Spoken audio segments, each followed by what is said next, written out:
दोस्तों, दुनिया पहले ही डिजिटल और वास्तविक जगत के बीच की सीमाओं को पार करने के कगार पर है।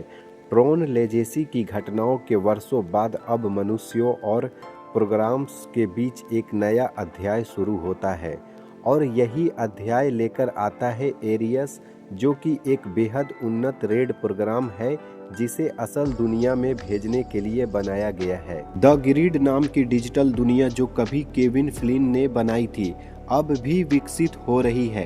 क्यूरा मानव सम्मान प्रोग्राम और मानव वैज्ञानिक अब मिलकर ऐसा सिस्टम विकसित कर रहे हैं जो डिजिटल जीवन को असल दुनिया में लाने में सक्षम हो। इसी प्रोजेक्ट का सबसे बड़ा प्रयोग है एरियस, अब बेहद शक्तिशाली प्रोग्राम जिसे वास्तविक दुनिया में भेजने और मानव डिजिटल रिश्तों को जोड़ने के उद्देश्य से डिजाइन किया गया है। लेकिन द ग्रिड के अंदर कुछ पुराने खतरे अब भी छुपे हैं। ऐसे प्रोग्राम जो मानते हैं कि इंसानों को ग्रिड पर कोई नियंत्रण नहीं होना चाहिए। एरियस को विशेष रेड आर्किटेक्चर में बनाया जाता है। वह प्रोग्राम्स में एक तरह के सुपर सोल्जर जैसा है, तेज, स्मार्ट और पूरी तरह लॉजिक ड्रिवन। उसका मुख्य मिशन मानव दुनिया में परिवेश, डिजिटल जीवन के लिए सुरक्षित वातावरण बनाना, इंसानों और प्रोग्राम्स के बीच पुल बनाना।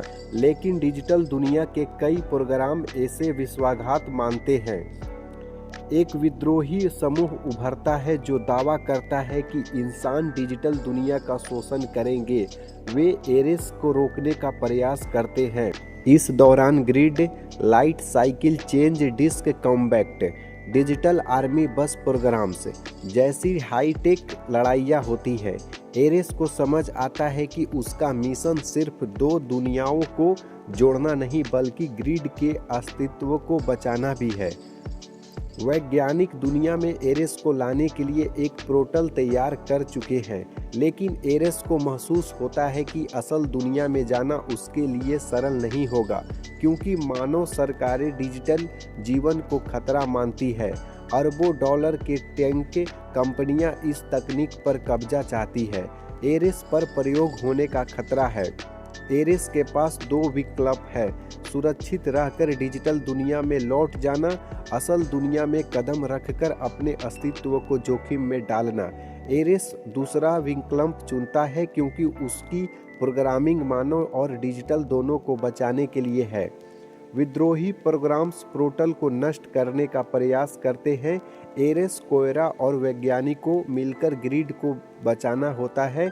लाइट डिस्क क्लाइमेक्स में एरिस अपने सबसे बड़े दुश्मन विद्रोह के नेता का सम्मान करता है, जो कहता है, इंसान कभी हमें स्वीकार नहीं करेंगे।